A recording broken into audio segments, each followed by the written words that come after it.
Hello everyone, welcome to Magnet Brains. This is Shubha Kaushik और हम आ चुके हैं फिर से। जी हाँ, क्लास 11 कंप्यूटर साइंस को लेकर मैं आ चुकी हूँ आप सबके सामने। हम सब जानते हैं कि क्लास 11 कंप्यूटर साइंस जिसका कोड है 083, ये कोड तो इस तरीके से आपके सबकॉन्शियस माइंड में बैठ गया होगा।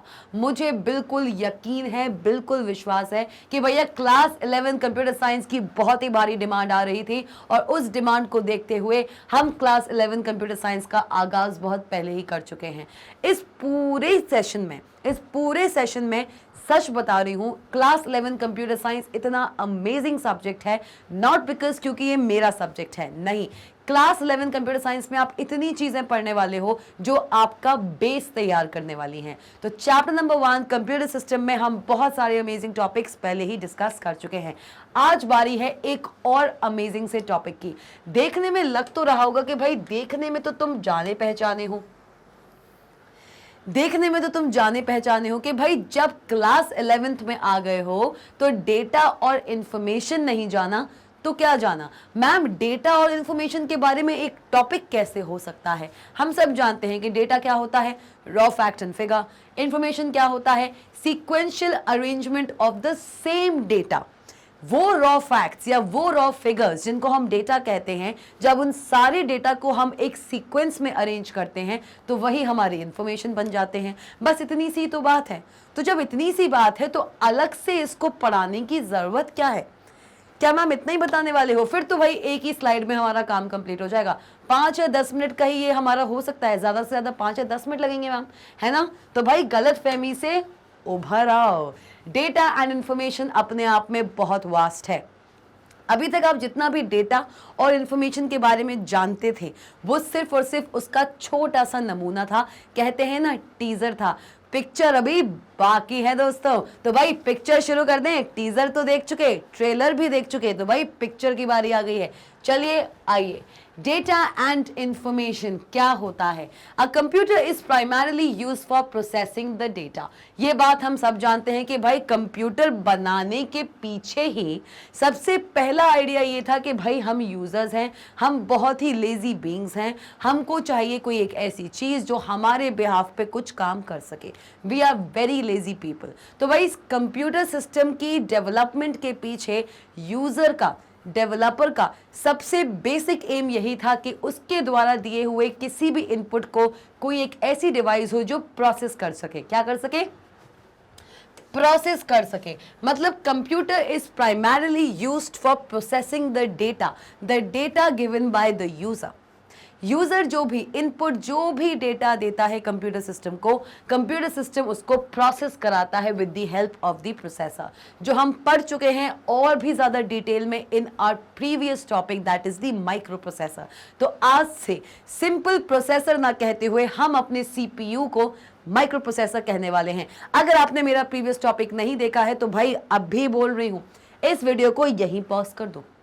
बिल्कुल बोल रही हूं, ये वीडियो यहीं पॉज हो जाना चाहिए, क्योंकि भाई अगर सीपीयू की वर्किंग नहीं पता है, माइक्रो प्रोसेसर क्या होता है ये नहीं पता है, कैसे एक सीपीयू एक नॉर्मल सीपीयू से उठकर अब एक माइक्रो प्रोसेसर कहलाता है, अगर ये नहीं पता है तो भाई बाय फार ये वाला टॉपिक बिल्कुल दिमाग से बाउंस होने वाला है। तो भाई पॉज कर दो इस वीडियो को, खुद बोल रही हूं, पॉज दिस वीडियो और जाइए वापस मेरे इस पूरी प्लेलिस्ट में। और उस प्लेलिस्ट में आप जा सकते हैं या तो इंट्रोडक्शन टू कंप्यूटर सिस्टम वाले टॉपिक पे या फिर माइक्रो प्रोसेसर्स पे। इन दोनों ही टॉपिक्स को आप अच्छे से पहले देखिए, उसके बाद वापस यहीं आना है, छोड़ना नहीं है, इसी टॉपिक पे आना है, क्योंकि आप उन 4 टॉपिक्स को अगर पढ़ के आएंगे तो ये टॉपिक आपको और भी ज्यादा अच्छे तरीके से समझ में आने वाला है। तो भाई कंप्यूटर का, back to the original topic, computer का प्राइमरीली यूज्ड या प्राइमरी हम कंप्यूटर को किस पर्पस के लिए यूज करते हैं? अगर मैं एक यूजर हूं, आप एक यूजर हैं, तो हम कंप्यूटर को यूज करते हैं to process some data given by us. मैंने कोई डेटा दिया, मुझे चाहिए कि वो डेटा मेरा प्रोसेस होना चाहिए। चलो ठीक है, आ जाओ। Everything is data. लो भाई, हर एक चीज डेटा ही तो है। मैंने ये बात आपको बताई भी थी कि इस दुनिया में रहने वाली, इस दुनिया में जितनी भी चीजें आपको दिख रही हैं, चाहे वो लिविंग हो या आपकी नॉन लिविंग हो, वो डेटा ही होता है। यहां तक कि मैं और आप भी एक डेटा ही हैं। अरे मैम, ऐसे कैसे कह रहे हो, हम ह्यूमन बींग्स हैं, हम क्यों डेटा हो गए? क्यों? जब आपका बर्थ होता है तो आपका बर्थ सर्टिफिकेट नहीं बनता है, जब आपकी डेथ होती है तो क्या आपका डेथ सर्टिफिकेट नहीं बनता है? आप भी एक डेटा ही हो। आपके लिए बाकी सारी चीजें डेटा हैं, लेकिन आप इस मदर अर्थ के लिए एक डेटा हो, उसके लिए आप बिल्कुल वैसे ही हो जैसे अदर चीजें हैं। तो भाई हम सब including human beings and everything on this mother earth is a data. तो अगर ये कहा जाए कि भाई एवरीथिंग इज डेटा, तो ये कहना गलत नहीं होगा। अगर कंप्यूटर के रिस्पेक्ट में कहा जाए कि कंप्यूटर में हर एक चीज एक डेटा की तरह ही ट्रीट होती है, तो इसको कहना भी गलत नहीं होगा। चाहे वो आपका इंस्ट्रक्शंस हो, चाहे आपकी पिक्चर्स हो, चाहे सॉन्ग्स हो, चाहे वीडियोस हो, डॉक्यूमेंट्स हो, एसेट्रा एसेट्रा एसेट्रा एसेट्रा, कोई डॉक्यूमेंट फाइल हो, कोई पेंट फाइल हो, कोई इमेज हो, कोई आपका एक्सेल फाइल हो, ब्राउजर सॉफ्टवेयर हो, कुछ भी हो, हर एक चीज डेटा ही है। कंप्यूटर के अंदर कोई भी इंस्ट्रक्शन, कोई भी पिक्चर्स, कोई भी सॉन्ग, कोई भी वीडियो, कोई भी डॉक्यूमेंट आपके सामने एक डेटा की तरह ही उभरता है। ये एक डेटा ही है। चलिए आ जाइए, data can also be raw and unorganised facts. यही बात कर दी भाई, बस घुमा के लिख दिया है।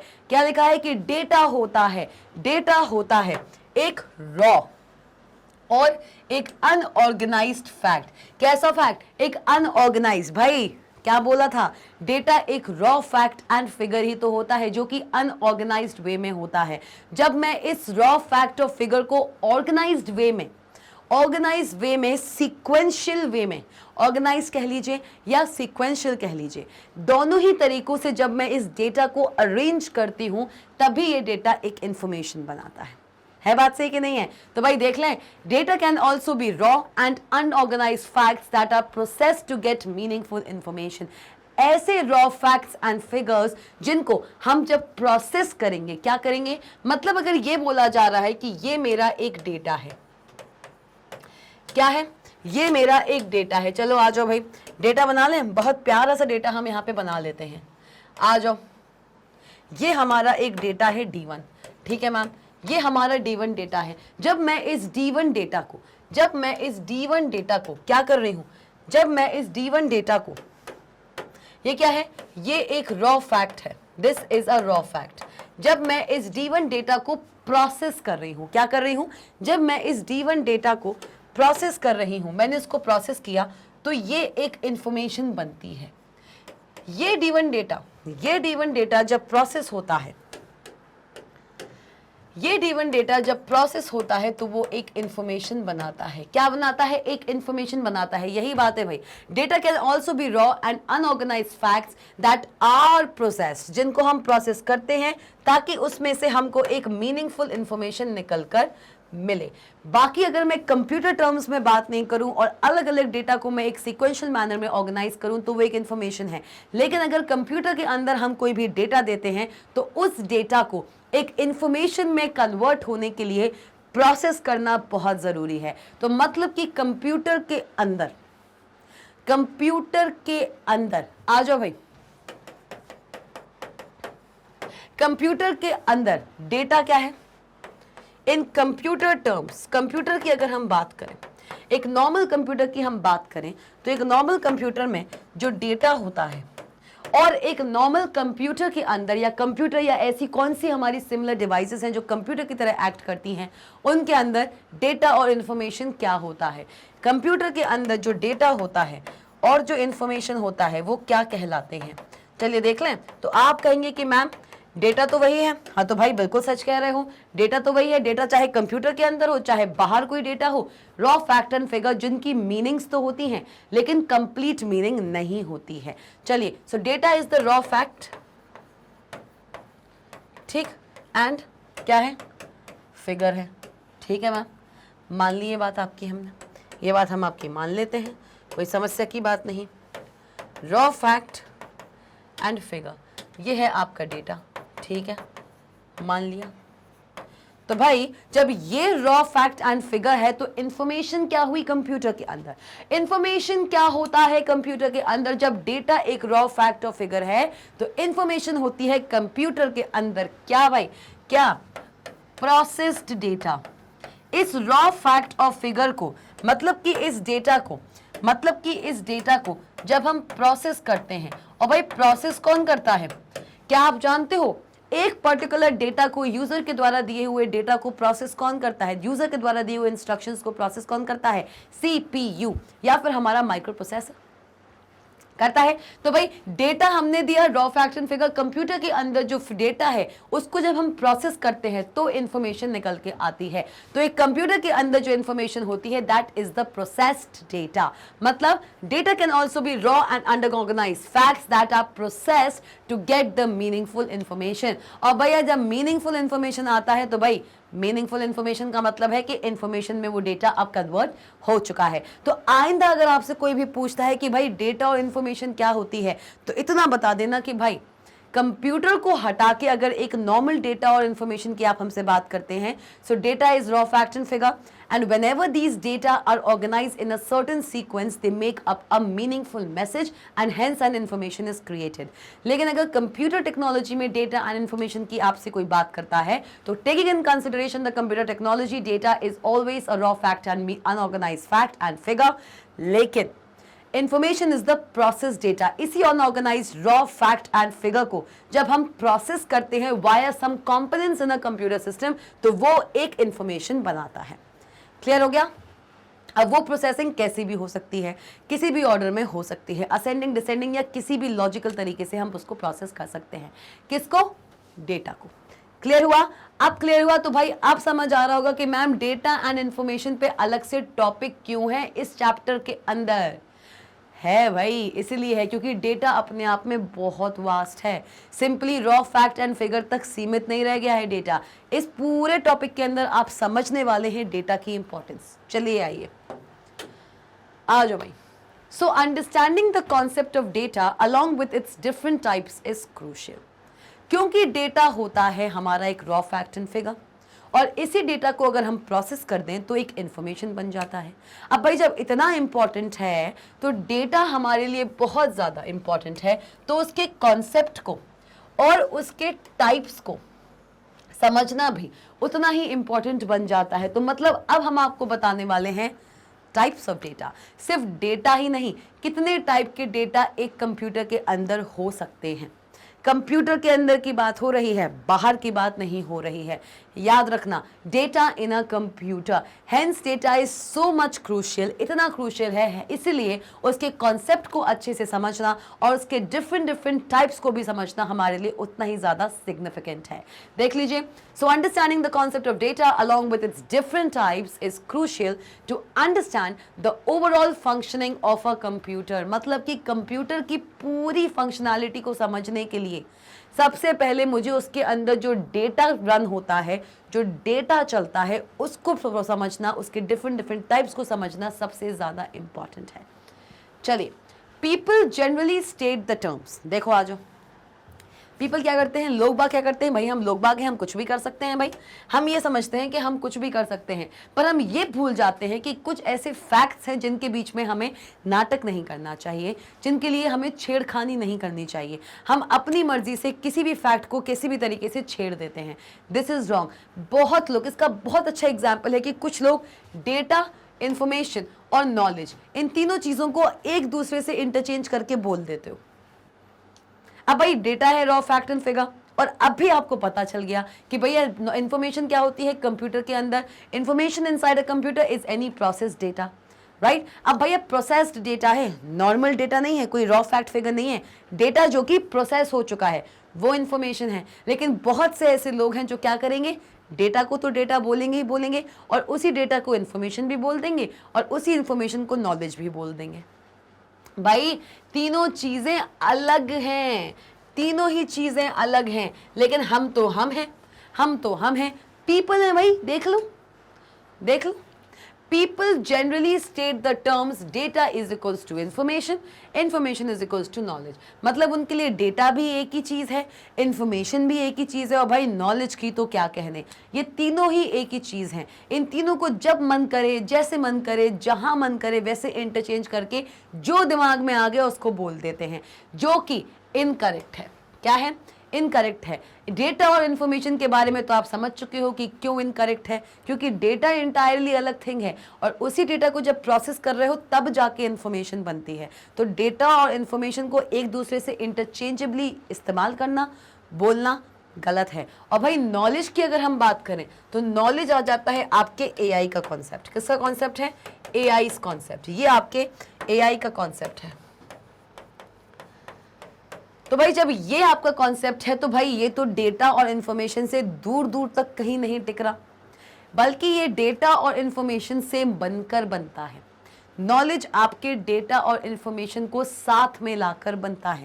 तो भाई आज से ये बात प्रण ले लो, प्रण लो आज से सब के सब, कि भाई डेटा, इंफॉर्मेशन और नॉलेज को कभी भी अब इंटरचेंज करके नहीं बोलेंगे, क्योंकि हमको समझ आ चुका है डेटा, इंफॉर्मेशन एंड नॉलेज के बीच का डिफरेंस। आज से इनको इंटरचेंज करके बोलना बंद करना है। ठीक है भाई? चलो भाई, तो भाई चलो, ये था हमारे डेटा, इंफॉर्मेशन एंड नॉलेज के बारे में। तो भाई आगे बढ़ लेते हैं। Data and it's type. क्या होता है डेटा और क्या होते हैं उसके टाइप्स? तो भाई मैम टाइप तो हम, डेटा तो हम पढ़ चुके हैं कि डेटा क्या होता है। कोई भी रॉ फैक्ट, कोई भी रॉ फिगर एक डेटा कहलाता है। पर मैम हमको ये नहीं पता था कि डेटा के टाइप्स भी होते हैं। भाई अरे डेटा के टाइप्स भी होते हैं, ये बात तो हमको बिल्कुल भी नहीं पता थी। तो हाँ, डेटा के होते हैं टाइप्स भी। There are various types of data. और अगर इन टाइप्स ऑफ डेटा के बारे में आपको जानकारी नहीं है तो पूरे कंप्यूटर की फंक्शनैलिटी की पूरी जानकारी होना आपके लिए बहुत ज़्यादा कठिन हो जाएगा, बहुत ज़्यादा डिफिकल्ट हो जाएगा। तो चलिए जानते हैं। A computer system has many input devices। एक कंप्यूटर सिस्टम पे आप बहुत सारी इनपुट डिवाइसेस अटैच कर सकते हो। सिर्फ और सिर्फ कीबोर्ड ही नहीं होता है भाई। हाँ, ये बात सही है कि आज के टाइम के जितने भी कंप्यूटर्स हमको देखने को मिलते हैं, मैक्सिमम ऑफ द कंप्यूटर्स में कीबोर्ड एक नॉर्मल और एक बहुत ही कैजुअल इनपुट डिवाइस हमें हमेशा अटैच मिलता है। इसलिए हम मान लेते हैं कि एक कंप्यूटर सिस्टम के अंदर कीबोर्ड एक इनपुट डिवाइस है, जो कि बहुत सही बात है। लेकिन कीबोर्ड के अलावा भी बहुत सी ऐसी इनपुट डिवाइसेस हैं जो आप अपने कंप्यूटर सिस्टम के साथ अटैच कर सकते हो। जैसे कि आपका माउस आप करते हो, जॉयस्टिक, आपका स्कैनर, आपका प्लॉटर, ये सारे के सारे आपके होते हैं इनपुट डिवाइसेस। जी हाँ, चलिए। अ computer system has many input devices which provide it with raw data. अलग अलग टाइप के इनपुट डिवाइसेस अलग अलग टाइप का रॉ डेटा कंप्यूटर को प्रोवाइड करवाता है। जैसे कीबोर्ड की हेल्प से मैं कुछ इनपुट दे सकती हूँ in form of English language.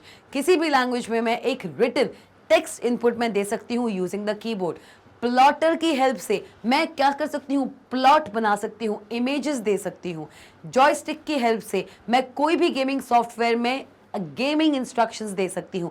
मतलब कि अलग अलग इनपुट डिवाइस, अलग अलग उसका रॉ डेटा देने का तरीका। तो मतलब अलग अलग इनपुट डिवाइसेस अगर अटैच हो सकते हैं किसी एक कंप्यूटर सिस्टम के साथ, तो अलग अलग इनपुट डिवाइस अलग अलग तरीके का रॉ डेटा प्रोवाइड करता है।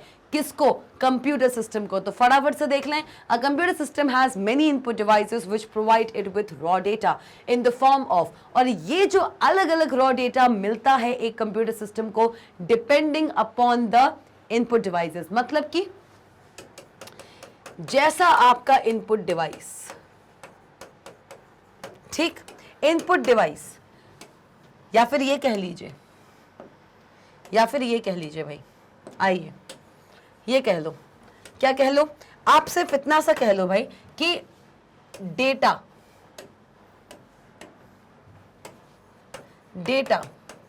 इज, क्या होगा, इनपुट डिवाइस। जो भी डेटा एक कंप्यूटर सिस्टम में एंटर किया जाता है, जो भी डेटा एक कंप्यूटर सिस्टम में एंटर किया जाता है, वो क्या है, वो क्या है भाई? इतना तो आइडिया लग गया होगा। अगर शुरू से मेरे वीडियोस आपने फॉलो किए हैं तो ये बात तो आप बहुत 100 आने समझ गए होंगे कि मैं जब भी दो चीजें ऐसे लिखती हूं तो उनके बीच में कोई ना कोई सिंबल इंसर्ट करती हूं। तो भाई क्या बात चल रही है यहाँ क्या बात चल रही है? यहाँ पे बात चल रही है कि भाई जो डेटा आता है ना, जो डेटा होता है, वो डायरेक्टली प्रोपोर्शनल होता है इनपुट डिवाइस के। मतलब कि जिस टाइप का इनपुट डिवाइस उस टाइप का डेटा हम कंप्यूटर सिस्टम में दे देते हैं। The type of input device और the type of data entered into the computer largely depends upon the data, जो आपका इनपुट डिवाइस है उस पे। जिस टाइप का इनपुट डिवाइस होगा उस टाइप का वो डेटा हमें अलाउ करेगा कंप्यूटर सिस्टम में एंटर करने को। अगर माउस है तो हम ग्राफिक की हेल्प से इनपुट देते हैं, डेटा के फॉर्म में जो हमारा डेटा जाता है वो ग्राफिक्स के फॉर्म में जाता है। अगर कीबोर्ड है तो हमारे टेक्स्ट फॉर्म में जाता है, अगर हमारा प्लॉटर है हमारे इमेज फॉर्म में जाता है, और अगर मेरी जॉयस्टिक है तो गेमिंग इंस्ट्रक्शंस के फॉर्म में हमारा डेटा इनपुट होता है कंप्यूटर सिस्टम के अंदर। यही है, तो मतलब जिस टाइप का इनपुट डिवाइस उस टाइप का डेटा कंप्यूटर सिस्टम में एंटर हो जाएगा। तो देखिए आ जाइए, A computer system has many input devices which provide it with raw data in form of। अब ये जो raw data है ये किस किस तरीके से आ सकता है? एक फैक्ट के फॉर्म में भी आ सकता है, एक कॉन्सेप्ट के फॉर्म में भी आ सकता है, और एक इंस्ट्रक्शन के फॉर्म में भी आ सकता है। अलग अलग इनपुट डिवाइसेस अलग अलग डेटा को जब देते हैं एक कंप्यूटर सिस्टम को, तो वो डेटा एक फैक्ट भी हो सकता है, एक कॉन्सेप्ट भी हो सकता है, और एक इंस्ट्रक्शन के फॉर्म में भी हो सकता है। मैक्सिमम ऑफ द केसेस में जो डेटा जाता है कंप्यूटर सिस्टम के अंदर, उस डेटा को हम क्या बोलते हैं? इंस्ट्रक्शंस बोलते हैं। क्या बोलते हैं? उस डेटा को हम इंस्ट्रक्शंस बोलते हैं। तो भाई ये चीज क्लियर हो रही है? ये चीज क्लियर हो रही है भाई? हो रही है कि नहीं हो रही है? कि भाई जो भी डेटा जाता है वो या तो फैक्ट्स या तो कॉन्सेप्ट्स या फिर इंस्ट्रक्शंस के रूप में जाता है। अगर इसमें कोई भी डाउट है तो बिल्कुल आप मुझे बता सकते हैं। हाँ तो भाई इंस्ट्रक्शंस के रूप में हम इस डेटा को जरूर जानते हैं कि भाई डेटा किसी भी इनपुट डिवाइस से क्यों ना आया हो, चाहे वो आपका कीबोर्ड हो, माउस हो, प्लॉटर हो, स्कैनर हो, या हो आपका जॉयस्टिक, उस पूरे डेटा को हम इंस्ट्रक्शन जरूर बोलते हैं। शुरू से लेके अभी तक हम इस चीज को पढ़ते आए हैं कि भाई यूजर एक इंस्ट्रक्शन देता है, यूजर एक इनपुट इंस्ट्रक्शन देता है, ये सारी चीजें एक यूजर देता है एक कंप्यूटर सिस्टम को। तो भाई जो डेटा यूजर देता है, it largely depends upon the input device via which the user is giving the data to the input in data to the computer. और डेटा वो जो दे रहा है input as the input to the computer, that is from the input device. एक input device की help से दे रहा है, इसलिए वो एक इनपुट भी कहलाता है। और उस डेटा को हम मैक्सिमम इंस्ट्रक्शंस के नाम से ज्यादा बुलाते हैं। फैक्ट्स और कॉन्सेप्ट्स भी हो सकते हैं। चलिए आइए, internally everything is stored in binary format. आपके द्वारा दिया हुआ कोई भी डेटा हो, चाहे वो आपका एक टेक्सचुअल डेटा हो, एक इमेज डेटा हो, एक वीडियो डेटा हो, एक ऑडियो फाइल हो, आपके द्वारा एक जॉयस्टिक के थ्रू एक इंस्ट्रक्शन हो, एक गेमिंग इंस्ट्रक्शन हो, या फिर स्कैनर में एक हार्ड कॉपी को स्कैन करके एक सॉफ्ट कॉपी में इमेज बनाई हो, या फिर आपका प्लॉटर का इंस्ट्रक्शन हो, डेटा चाहे किसी भी इनपुट डिवाइस से दिया हुआ हो, कंप्यूटर सिस्टम के अंदर जाते ही, जैसे ही कंप्यूटर सिस्टम के अंदर जाएगा, वो सिर्फ और सिर्फ एक फॉर्मेट में स्टोर होगा। और वो बात आप जानते हैं किस फॉर्मेट में? कोई भी डेटा कहीं से भी आया हो भाई, चाहे साउथ अफ्रीका से आया हो, चाहे ऑस्ट्रेलिया से आया हो, चाहे कहीं से भी आया हो, चाहे रोमानिया से आया हो, कहीं से भी आया हो, कोई भी डेटा कंप्यूटर सिस्टम के अंदर आएगा तो सिर्फ और सिर्फ बाइनरी फॉर्मेट में ही स्टोर होगा भाई लोग। चाहे वो आपका टेक्सचुअल डेटा हो, चाहे वो आपका इमेज डेटा हो, या हो आपका कोई भी अदर डेटा, आपके द्वारा दिया हुआ डेटा हमेशा कंप्यूटर के अंदर internally binary format, that is 0 and 1। जी हाँ, मतलब 0 और 1 में ही स्टोर होगा। Clear? Externally input to a computer is in the text form consisting of. अगर मैं यहाँ पे कंसिडर करूं कि मैं अपना डेटा एक कीबोर्ड की हेल्प से देना चाहती हूँ, किसकी हेल्प से?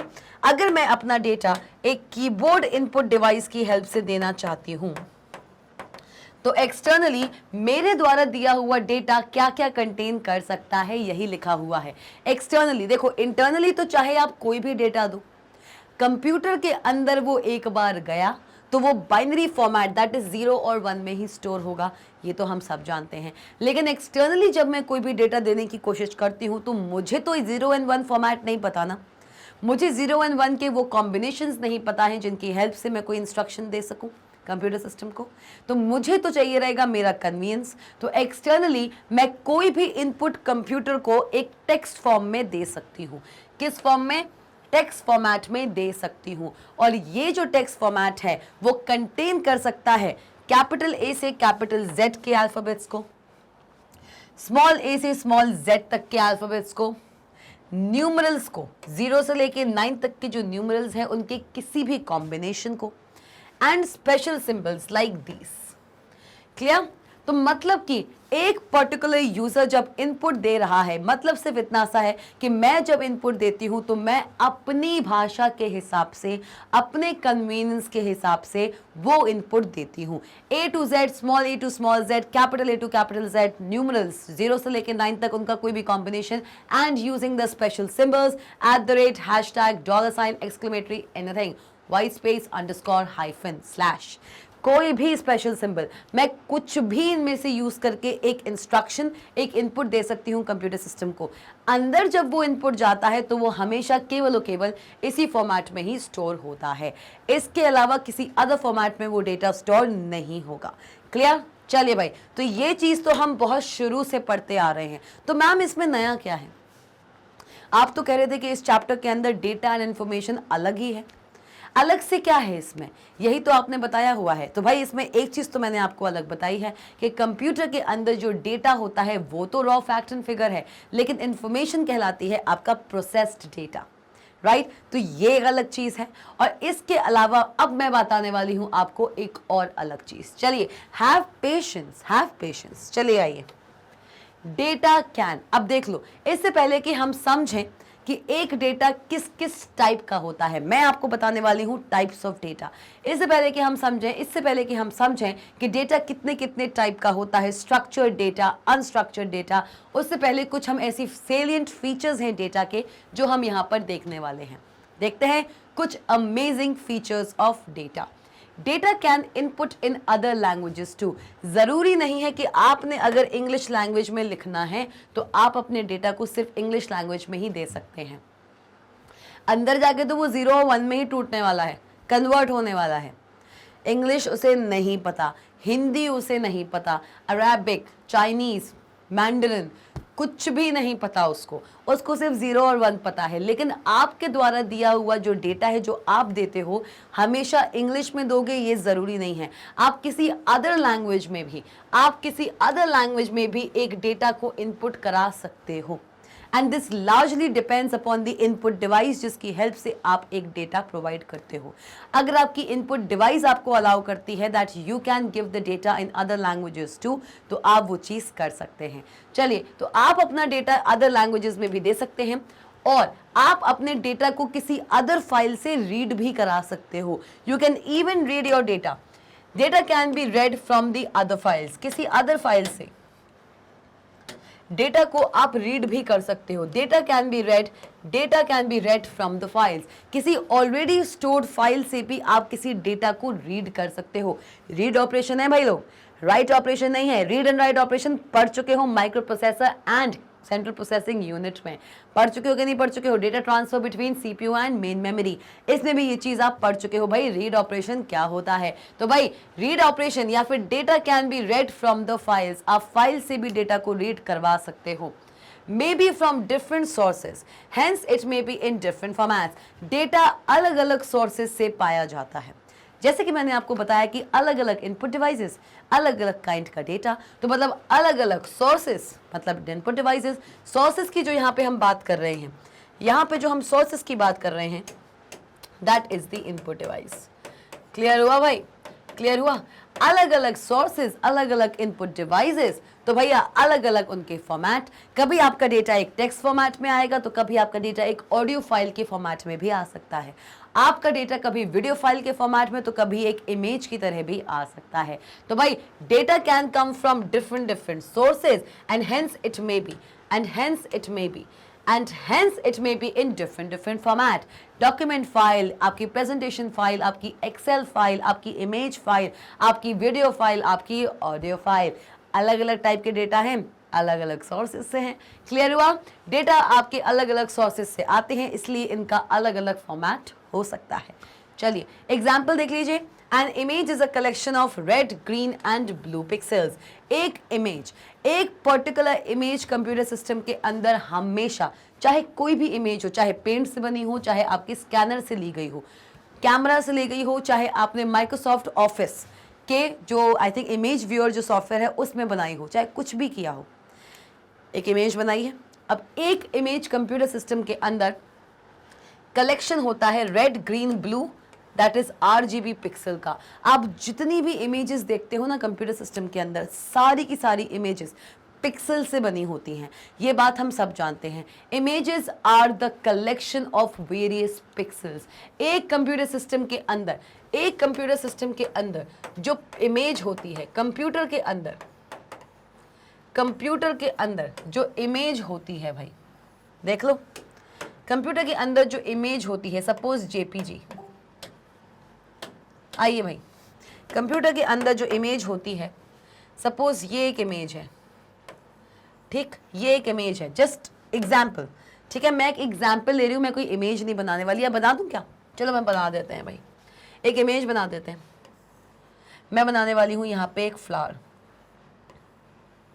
बहुत दिन बाद बना रही हूँ मैं, तो हो सकता है ज़्यादा अच्छा बने भी ना, है ना, बिकॉज यू पीपल नो कि I am very bad at drawing, ठीक है। जैसे तैसे मैं थोड़ा बहुत ड्राइंग करना है, थोड़ा बहुत साफ सफाई से पिक्टोरियल डायग्राम्स बनाना मैंने सीखा है। सच में I am also a learner, I am very bad at drawing. Okay, चलिए आइए, ओके आ जाओ। चलो, ये एक पिक्चर है, इतनी भी बुरी ड्राइंग नहीं है मेरी, बस सफाई नहीं है, राइट, ठीक है। ये एक इमेज है, ये एक कलर है, ये आपका एक फ्लावर की इमेज है, ठीक है भाई। कंप्यूटर के अंदर जो ये फ्लावर की इमेज आपको देखने को मिल रही है, ये फ्लावर की इमेज बनी हुई है with the help of pixels. किससे बनी हुई है भाई? ये जो फ्लावर आपको देखने को मिल रहा है, this is a collection of pixels. ये पिक्सल से बना हुआ है। और कौन कौन से पिक्सेल्स हैं जिनकी हेल्प से ये वाला फ्लावर बना हुआ है? हम इस्तेमाल करते हैं any image in a computer is a collection of 3 pixels. कौन कौन सा? Red pixel, green pixel and blue pixel, जिनको कॉमनली हम RGB भी बोलते हैं। आप पाइथन प्रोग्रामिंग लैंग्वेज में RGB के बारे में पढ़ने वाले हैं, जो आपका अपकमिंग चैप्टर है, that is Python, introduction to Python. वहां पे आप RGB पिक्सल्स के बारे में जरूर पढ़ेंगे। तो भाई, image is a collection of red, green and blue pixels, ठीक है। Video is made up of frames. जहां पे image red, green and blue pixel का कलेक्शन होता है, वहीं पे एक कंप्यूटर सिस्टम के अंदर जो वीडियो डेटा होता है, वो किससे बनता है? वो बनता है आपके फ्रेम से। किससे बनता है? वीडियो डेटा हमेशा बनता है आपके फ्रेम से। देखो भैया, अलग अलग डेटा, अलग अलग फॉर्मेट्स देखने को मिल रहा है। इमेज है तो पिक्सल से बना हुआ है, red, green and blue. Video data है तो भाई फ्रेम से बना हुआ है। तो मतलब अलग अलग सोर्सेस से अलग अलग डेटा है, तो अलग अलग फॉर्मेट भी है। देख रहे हो, ये पिक्सल से बना हुआ है, ये फ्रेम से बना हुआ है। और वही बात कर लो फी रेसिप्ट की। एक नॉर्मल डेटा है, this is just a normal fee receipt है, मतलब रिसीट है। फी रिसीट है, दैट मीन्स ये या तो एक्सेल में बना होगा या बना होगा आपके MS वर्ड में। वर्ड में बना हो चाहे एक्सेल में बना हो, आप दोनों, चाहे MS वर्ड या एक्सेल या फिर राइटर एप्लीकेशन और आपका कैल्क एप्लीकेशन, आप openoffice.org पढ़ रहे होंगे अभी, ठीक है भाई। तो फी रिसीट अगर आपने कैल्क सॉफ्टवेयर के अंदर बना है, तो वो बना हुआ है आपके न्यूमेरिक और नॉन न्यूमेरिक कैरेक्टर्स की हेल्प से। किसी भी चीज़ की फी रिसीट, किसी स्कूल का फी, किसी यूनिवर्सिटी का फ़ी, किसी इंस्टीट्यूशन का फ़ी, उसकी रिसीट अगर आप बनाना चाहते हैं किसी भी सॉफ्टवेयर के अंदर, तो वो बनते हैं हमारे numeric and non numeric characters की हेल्प से। जहाँ पे एक इमेज रेड, ग्रीन और ब्लू पिक्सल्स की हेल्प से बन रहा है, वहीं पर हमारा वीडियो बनता है फ्रेम्स की हेल्प से। और फ्रेम्स की हेल्प से जब वीडियो बन जाता है, तो कोई भी फी रिसीट बनती है numeric and non numeric characters की हेल्प से। तो मतलब जिस टाइप का डेटा, उस टाइप का फॉर्मेट। अलग अलग टाइप का डेटा, अलग अलग टाइप का फॉर्मेट। इमेज है तो पिक्सल्स है, वीडियो है तो फ्रेम्स है, और कोई भी एक फी रिसीट है तो numeric and non numeric characters का आगाज है। क्लियर हुआ? क्लियर हो गया भाई? ये चीज़ क्लियर हुई है? जल्दी जाइए कमेंट सेक्शन में और बताइए मुझे कि मैम ये चीज़ क्लियर हो चुकी है। डेटा में अब मज़ा आने लग गया है। डेटा अब सिर्फ और सिर्फ एक रॉ फैक्ट और फिगर बनकर नहीं रह गया। हम डेटा में और भी ज़्यादा एक्सप्लोरेशन की तरफ आगे बढ़ रहे हैं, अग्रसर हो रहे हैं। तो भाई इसी अग्रसरता के साथ हम आगे चलते हैं। Primarily there are 3 types of data. भैया आ चुके हैं मैम, क्या है नया इस टॉपिक में? तो भाई ये है नया इस टॉपिक में। डेटा बेसिकली 3 तरीके का होता है। पहला, स्ट्रक्चर्ड डेटा। क्या भाई? पहला, स्ट्रक्चर्ड डेटा, मैम डेटा का भी स्ट्रक्चर होता है? बिल्कुल होता है भाई, बिल्कुल होता है, डेटा का भी स्ट्रक्चर होता है। और होता है आपका अनस्ट्रक्चर्ड डेटा। कौन सा डेटा भाई? Unstructured data. Structured data, unstructured data, unstructured data, और आता है आपका सेमी स्ट्रक्चर्ड डेटा। 3 तरीके का डेटा होता है, structured data, semi structured data and unstructured data. चलिए ठीक है, आ जाओ भाई, सबको एक एक करके देखते हैं कि क्या क्या होते हैं ये डेटा के टाइप्स और क्या क्या डिफरेंसेस होते हैं इनके बीच में। चलिए चलते हैं, आइए। सबसे पहले हम बात करने वाले हैं स्ट्रक्चर्ड डेटा के बारे में। क्या होता है एक स्ट्रक्चर्ड डेटा? चलिए देखें। It is data following a strict record structure. एक ऐसा डेटा का कैटेगरी जो फॉलो करता है, क्या करता है? एक ऐसा डेटा जो कि फॉलो करता है, एक ऐसा डेटा जो कि फॉलो करता है एक स्ट्रिक्ट, क्या ये फॉलो करता है? एक स्ट्रिक्ट रिकॉर्ड स्ट्रक्चर को। किसको? ये फॉलो करता है एक स्ट्रिक्ट रिकॉर्ड स्ट्रक्चर को। बात समझ आ रही है कि नहीं आ रही है? रिकॉर्ड स्ट्रक्चर क्या होता है? थोड़ा सा दिमाग लगाइए, थोड़ा सा सोचिए कि एक रिकॉर्ड स्ट्रक्चर क्या हो सकता है। जब तक मैं देखती हूं कि आपको ये चीज समझ आई है कि नहीं आई। कमेंट सेक्शन तो चेक करना पड़ेगा ना। चलिए देखिए,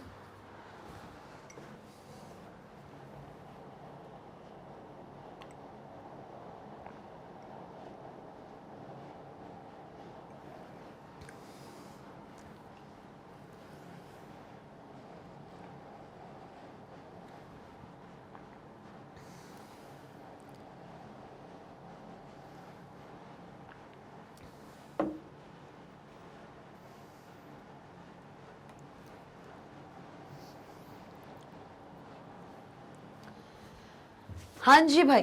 तो भाई कमेंट सेक्शन अभी मैंने चेक कर लिया है, अभी तक कोई भी कमेंट नहीं आया है। ऐसे कैसे हो गया भाई? कमेंट सेक्शन पे जाइए और कमेंट कीजिए कि भाई डेटा में मजा आ रहा है कि नहीं आ रहा है। अलग अलग डेटा, अलग अलग फॉर्मेट्स। आज आपको ये पता चल गया कि भाई अगर इमेज है तो वो किससे बना है, अगर वीडियो डेटा आता है तो वो किससे बनता है, और अगर कोई भी एक नॉर्मल डेटा आता है तो वो किससे बनता है। कैसे अलग अलग डेटा अपने साथ अलग अलग फॉर्मेट्स लेके आते हैं। और भाई जंप कर चुके हैं हम सबसे पहली कैटेगरी पे। डेटा की सबसे पहली category, that is the structured data. एक ऐसा डेटा जो फॉलो करता है एक रिकॉर्ड स्ट्रक्चर को। किसको फॉलो करता है? एक ऐसा डेटा जो फॉलो करता है एक रिकॉर्ड स्ट्रक्चर को। रिकॉर्ड स्ट्रक्चर क्या होता है? मतलब रिकॉर्ड का मतलब क्या होता है? जानते हो? जानते हो भाई, इसी क्लास के अंदर आप पढ़ने वाले हो किसके बारे में? डीबीएमएस के बारे में। क्लास 11 कंप्यूटर साइंस में आप डीबीएमएस के बारे में भी पढ़ेंगे। और डीबीएमएस क्या बताता है? डीबीएमएस बताता है कि आप डेटा को स्टोर करा सकते हो। Data can be store in form of, किस फॉर्म में? डेटा को आप स्टोर करा रहे हो भाई। Data can be stored in form of, किस फॉर्म में भाई? किस फॉर्म में स्टोर करा रहे हो डेटा को? Data can be stored in form of, कैसा भाई? रिकॉर्ड्स। अगर ये चीज आपको अभी समझ ना आए तो बिल्कुल टेंशन लेने की जरूरत नहीं है। इसी पूरी क्लास के अंदर, पूरी क्लास 11 कंप्यूटर साइंस में आप आगे पढ़ने वाले हैं डेटाबेसेस के बारे में। वहां पे आपको ये चीज बिल्कुल अच्छे से क्लियर हो जाएगी। मतलब इतनी अच्छे से क्लियर होगी ना, इतनी अच्छे से कि भाई आप रिकॉर्ड्स, टपल्स, इन सब में ही मूव करोगे। चैप्टर नंबर 1 मुझे खुद बोलना पड़ेगा आपको कि भैया रिवाइज कर लो। पहला चैप्टर है आपके सब्जेक्ट का, इतना इंटरेस्ट आने वाला है। Python, database, SQL, library, list, tuples सब पढ़ने वाले हो, मजा आ जाएगा। चैप्टर 1 कहीं गुम हो जाएगा, सच बता रही हूं मैं। मुझे खुद ये रिवाइज कराना पड़ेगा आपको फिर से। चलिए आ जाओ। तो भाई structured data, the data following a strict record structure. एक ऐसा डेटा जो फॉलो करता है एक स्ट्रिक्ट रिकॉर्ड स्ट्रक्चर को। मतलब एक स्ट्रक्चर मिला हुआ है जिसको बोला जाता है एक रिकॉर्ड स्ट्रक्चर। मतलब कि the data is stored in form of records. Data को आपने रिकॉर्ड्स के फॉर्म में स्टोर कर दिया है। और भाई इन फॉर्म ऑफ रिकॉर्ड्स का मतलब क्या होता है कि भाई डेटा आपका रिकॉर्ड्स के फॉर्म में स्टोर हो रहा है। रिकॉर्ड क्या होता है भाई? रिकॉर्ड कहलाती है रोज। क्या कहलाती है? रो। मतलब कि अपने डेटा को रोज पे एंटर कर रहे हो, अपने डेटा को रोज पे स्टोर कर रहे हो। और भैया रो कहाँ पाई जाती है? रो और कॉलम सुना है, कहाँ पाया जाता है? मतलब कि अपने डेटा को एक टेबल में स्टोर करा रहे हो। किसमें? अपनी डेटा को एक टेबल में स्टोर करा रहे हो। तो भैया स्ट्रक्चर्ड डेटा होता है वो डेटा जो फॉलो करता है एक स्ट्रिक्ट रिकॉर्ड स्ट्रक्चर, जहां पे आप अपने डेटा को रिकॉर्ड्स में मतलब रोज में स्टोर कराते हो। और रोज कहां पाई जाती हैं? टेबल में। चलिए देख लें। It is a data following a strict record structure and is easy to comprehend. जब भी आप अपने डेटा को एक टेबल में स्टोर कराते हो तो उस डेटा को इजीली अंडरस्टैंड किया जा सकता है, इजीली आप उसको अंडरस्टैंड कर सकते हैं, इजीली आप उसको एक्सेस कर सकते हैं। जब भी आपका डेटा एक टैबुलर स्ट्रक्चर में या टेबल स्ट्रक्चर में स्टोर होता है। एग्जाम्पल देख लीजिए, टैबुलर फॉर्मेट आ गया भाई।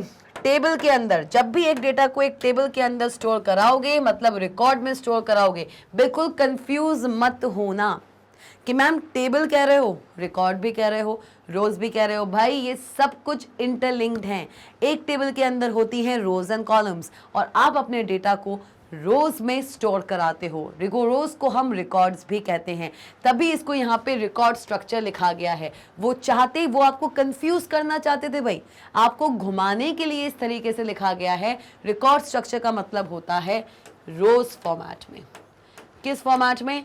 रोज के अंदर आप अपने डेटा को स्टोर करोगे और रोज कहां पाई जाती है? टेबल के अंदर। तो अल्टीमेटली बोलने का सिर्फ और सिर्फ ये मतलब था कि आपका डेटा टेबल में स्टोर हो रहा है। और टेबल में जब भी कोई डेटा स्टोर होता है तो उस टेबल से उस डेटा को एक्सेस करना और समझना और भी ज्यादा इजी हो जाता है। चलो आगे बढ़ो। सच data may be stored in a data file. अब जब इस डेटा को मैं एक टेबल के रूप में स्टोर करा रही हूं तो ये टेबल, मैंने टेबल में स्टोर करा दिया डेटा को। टेबल में स्टोर कराने के बाद ये जो टेबल है, ये पूरी टेबल एक डेटा फाइल की तरह स्टोर होती है। कैसे स्टोर होती है? ये एक डेटा फाइल की तरह स्टोर होती है। Such data may be stored in a data file to access in the future. ये एक डेटा फाइल की तरह स्टोर हो जाएगी हमारी सेकेंडरी मेमोरी के अंदर। किसके अंदर? Secondary memory. भाई XYZ कुछ भी स्टोर कराना है फ्यूचर यूज के लिए तो भैया उसको सेकेंडरी मेमोरी में ही स्टोर कराना पड़ेगा। डेटा को अगर टेबल में भी स्टोर करा रहे हो ना तो वो टेबल भी एक डेटा फाइल की तरह सेकेंडरी मेमोरी में ही स्टोर होना चाहिए। मतलब कहने का मतलब ये है या कहने का तात्पर्य ये है कि भाई अगर ये मेरा डेटा है और ये है मेरा सेकेंडरी मेमोरी। बहुत टाइम हो गया डायग्राम नहीं बनाया भाई, कैसे रह गए बिना डायग्राम बनाए बताओ यार, हैं? क्योंकि मैम डायग्राम नहीं बना रहे हो, क्या हो गया आज? कभी तो इतने डायग्राम बनाते हो, कभी बिल्कुल ही नहीं बना रहे हो, क्या हो गया मैम? क्या बात हो गई भाई, क्या हो गया? तो भाई ये क्या है? ये है आपका क्या है? ये है आपका टेबल। ये आपकी टेबल है। चलो आ जाओ, टेबल है भाई, आ जाओ भाई। वाह वाह चलिए रुकिए, हाँ रुकिए जरा, करेंगे ऐसे कैसे जाएगा। चलो ये मेरा टेबल है। इस टेबल में मैंने कुछ डेटा स्टोर करके रखा है। अब देखना मैं डेटा कैसे स्टोर कर रही हूँ। मैंने यहाँ पे लिख दिया A1, A2, A3, B1, B2, B3, C1, C2 and C3 लिख दिया मैंने। चलिए ठीक है मैम।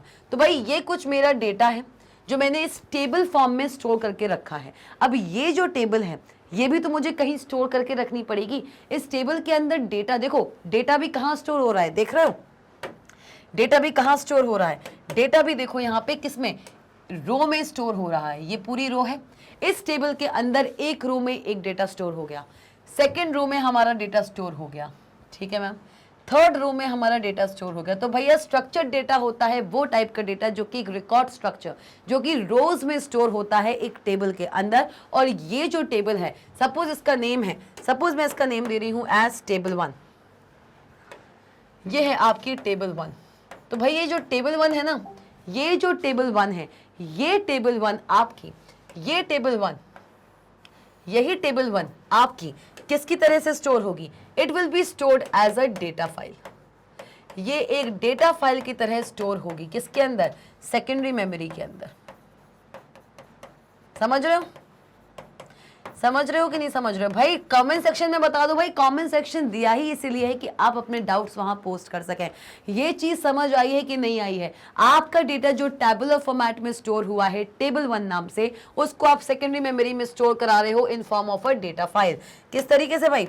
किस तरीके से? एक डेटा फाइल के रूप में आप इसको स्टोर करा रहे हो इन द सेकेंडरी मेमोरी, और डेटा फाइल के रूप में वो स्टोर हो रही है। तो मैंने इसको नेम दे दिया क्या? मैंने इसको नेम दे दिया है T1। क्या दिया है? मैंने इसको दिया है T1 नेम। क्या दिया है? T1 name. तो भाई ये जो आपकी टेबल है वो T1 नेम से एज अ डेटा फाइल, जो T1 डेटा फाइल है उसकी तरह स्टोर हो चुकी है सेकेंडरी मेमोरी में। क्लियर हो गया? क्लियर हो गया? तो भाई यही लिखा हुआ है, table shows structured data related to monthly attendance of students maintained by the school। अब फटाफट से हम एक एग्जाम्पल करने वाले हैं, उस एग्जाम्पल को आप देखिए और इससे आप स्ट्रक्चर्ड डेटा के कॉन्सेप्ट को अच्छे से समझ जाओगे। चलिए आइए। अच्छा, मुझे सबसे पहले जाने से पहले ये बताओ कि ये डायग्राम समझ आया है कि नहीं आया है, कि भाई कैसे एक डेटा को मैंने टेबल में स्टोर किया और वो टेबल एक सेकेंडरी मेमोरी के अंदर जाके एक डेटा फाइल के रूप में, जिसको मैंने T1 नेम दिया है, एज स्टोर हो गया। क्लियर? चलिए आगे बढ़ लें। एक अमेजिंग सा हम एग्जाम्पल करने वाले हैं, बहुत ही अमेजिंग सा। हम देखने वाले हैं स्ट्रक्चर्ड डेटा का एग्जाम्पल, जहां पे monthly attendance of students maintain की जाती है। मंथली अटेंडेंस मतलब हर महीने बच्चा कितनी अटेंडेंस रख रहा है, इस एग्जाम्पल को हम यहाँ पे डिस्कस करने वाले हैं। चलिए आइए भाई,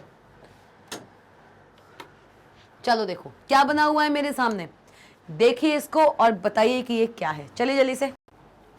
हाँ जी भाई, तो दिख गया क्या ये अटेंडेंस? भाई मंथ में कितनी अटेंडेंस लग रही है, R1, R2, R3, R4, R5।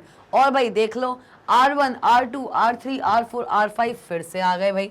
चलो मतलब यहां से लेके यहां तक, मतलब 2 महीने की अटेंडेंस यहां पे दी हुई है, for the month of May and for the month of July.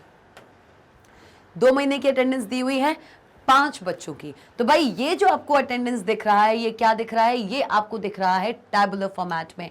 आपने अपने डेटा को एक टेबल के फॉर्मेट में यहाँ पे स्टोर करा के रखा है। चलिए ठीक है मैम, मान ली हमने बात हमने मान ली कि भाई मोहन, सोहन, शीन, गीत और अनीता, इनका मे का अटेंडेंस दिया हुआ है आउट ऑफ 100%, परसेंटेज में दिया हुआ है, ध्यान रखो। और R1, R2, R3, R4, R5 same बच्चे हैं, जुलाई का अटेंडेंस भी उनका यहाँ पर मेंशन्ड है। चलिए आगे बढ़ लें, आ जाओ। It is clear that such data is organized in row and column। ऐसे डेटा को जहां पर मैं 5 स्टूडेंट्स की 2 मंथ की अटेंडेंस को, 2 मंथ्स अटेंडेंस को अगर मैं एक रिकॉर्डेड फॉर्म में, एक अरेंज्ड, एक वेल मैनेज फॉर्म में अरेंज कर रखना चाहती हूं, तो मैं उस डेटा को रो और कॉलम फॉर्मेट में, दैट इज टेबल, जहां पर भी रो या फिर कॉलम आ जाता है, जहां पर भी रो या फिर कॉलम आ जाता है तो ऑटोमेटिकली टेबल का ध्यान हम सबके दिमाग में आना चाहिए। जब भी डेटा रो या कॉलम फॉर्मेट में स्टोर होगा तो वो एक टेबल में ही स्टोर होगा। It is clear that such data is organized in row and column format and is easily understandable. इस डेटा को हम कितना ईजी से अंडरस्टैंड कर सके? ये भाई 5 बच्चे हैं, अलग अलग नेम था, इस मंथ के इतना इतना उनका परसेंटेज था, फिर वही बच्चे हैं, वही नेम है, अलग मंथ है, जुलाई मंथ है, और जुलाई मंथ में उनका इतना दिया हुआ है, क्या? Attendance percentage. तो भाई जब इस पूरे डेटा को मैंने एक टेबल फॉर्म में आपके सामने रिप्रेजेंट किया तो यही डेटा आपके लिए कितना इजी हो गया टू अंडरस्टैंड, राइट? और वहीं अगर मैं इस डेटा को ऐसी हौच पौच तरीके से लिख देती तो यही डेटा को कॉम्प्रिहेंड करने में, समझने में आपको बहुत दिक्कत होती, बहुत ज़्यादा डिफिकल्टी होती। वहीं अगर मैंने इस डेटा को एक टेबल फॉर्म में लिख दिया तो वही डेटा आपके लिए इजी टू अंडरस्टैंड हो गया। चलिए आइए, this data may be sorted in ascending and descending order. अब फायदा क्या हुआ इस डेटा को लिखने का? इस डेटा को एक टैबुलर फॉर्मेट में लिखने का फायदा ये हुआ है कि एक टेबल में अरेंज्ड इस डेटा को आप जब चाहें, जैसे चाहें, मतलब सॉरी मतलब असेंडिंग ऑर्डर में भी अरेंज कर सकते हैं और डिसेंडिंग ऑर्डर में भी अरेंज कर सकते हैं। This data may be sorted in ascending as well as the descending order. Attendance data is sorted in increasing order on the column month। क्या किया हमने? एग्जाम्पल देख लेते हैं। हमने क्या किया, इस अटेंडेंस डेटा को सॉर्ट किया इन इंक्रीजिंग ऑर्डर। किसमें भाई, इंक्रीजिंग ऑर्डर में, मतलब कि इंक्रीजिंग ऑर्डर मतलब असेंडिंग ऑर्डर, छोटे से बड़ा। हम इस पूरे के पूरे डेटा को असेंडिंग ऑर्डर में मतलब इंक्रीजिंग ऑर्डर में अरेंज करने वाले हैं, सॉर्ट करने वाले हैं। किसमें, कॉलम मंथ में। तो भाई करके देख लें, करके देख लें। अटेंडेंस डेटा इसमें करके तो नहीं दिखाया गया है, लेकिन कहो तो करके देख लें। क्या करना है, पूरी टेबल को, पूरी टेबल में जो मंथ कॉलम दिया हुआ है, कौन सा कॉलम दिया हुआ है, पूरी टेबल जो अभी हमने देखी थी उसका जो मंथ कॉलम दिया हुआ था उसको हम सॉर्ट करने वाले हैं इंक्रीजिंग ऑर्डर में। किसमें, इंक्रीजिंग ऑर्डर में, in respect to the column month. चलो देखते हैं, आ जाओ भाई देख लेते हैं। मंथ दिया हुआ है, चलो आओ इंक्रीजिंग ऑर्डर में देख लीजिए। देखिए आप इंक्रीजिंग ऑर्डर में पहले आएगा एम या फिर J, A B C D E F G H I J. पहले क्या आता है, पहले आता है जे। तो भाई इंक्रीजिंग ऑर्डर में अगर आप इसको सॉर्ट करते हो तो सबसे पहले आएंगे आपकी ये वाली एंट्रीज। कौन सी एंट्रीज भाई, ये वाली एंट्रीज पहले आएंगी आपकी, क्योंकि जे पहले आता है, छोटे से बड़ा जे, के एल एम। फिर आएगा आपका मे की एंट्री, देख रहे हैं। लेकिन मैम रुक जाओ, लेकिन मैम असेंडिंग ऑर्डर में बोला है, इंक्रीजिंग ऑर्डर में बोला है मई से पहले जुलाई आएगा अल्फाबेटिकली। लेकिन मई कौन सा मंथ होता है, मई कौन सा मंथ होता है, इसमें बहुत से बच्चे कंफ्यूज होंगे, बहुत से बच्चे कंफ्यूज होंगे। इसलिए मैंने डेलिबरेटली इस पूरे क्वेश्चन को यहाँ पे एलैबोरेट किया है। आपसे अगर बोल दिया जाएगा कि इस पूरे डेटा को, इस पूरे टेबल को मंथ कॉलम के रिस्पेक्ट में असेंडिंग ऑर्डर में सॉर्ट कर दो, छोटे से बड़ा इंक्रीजिंग ऑर्डर में, छोटे से बड़े तरफ जाते हैं तो इंक्रीजिंग ऑर्डर में ही तो जाते हैं, है ना। तो आप कहोगे कि मैम अल्फाबेटिकल सीरीज में तो एम से पहले जे आता है। तो भाई ये जो मोहन, सोहन, शीन, गीत, अनीता है ना, ये सारे के सारे यहाँ आएंगे। कहाँ आएंगे, ये सारे के सारे यहाँ आएंगे, और ये जो दिए हुए हैं, ये जो दिए हुए हैं ये ऊपर जाएंगे। यही बात है, यही बात है भाई, यही बात है कि नहीं है, ये ऊपर जाएंगे। यही बात चल रही थी, राइट। लेकिन ऐसा नहीं होगा, पता क्यों, ऐसा इसलिए नहीं होगा क्योंकि यहाँ पे हम अल्फाबेटिकली इस मंथ को यहाँ पे कंसिडर नहीं करने वाले हैं। हम अल्फाबेटिकली इस मंथ को यहाँ पे कंसिडर नहीं करने वाले हैं। हम यहाँ पे देखेंगे इस मई मंथ का न्यूमेरिक इक्विवेलेंट। क्या न्यूमेरिक इक्विवेलेंट है, दैट इज 05।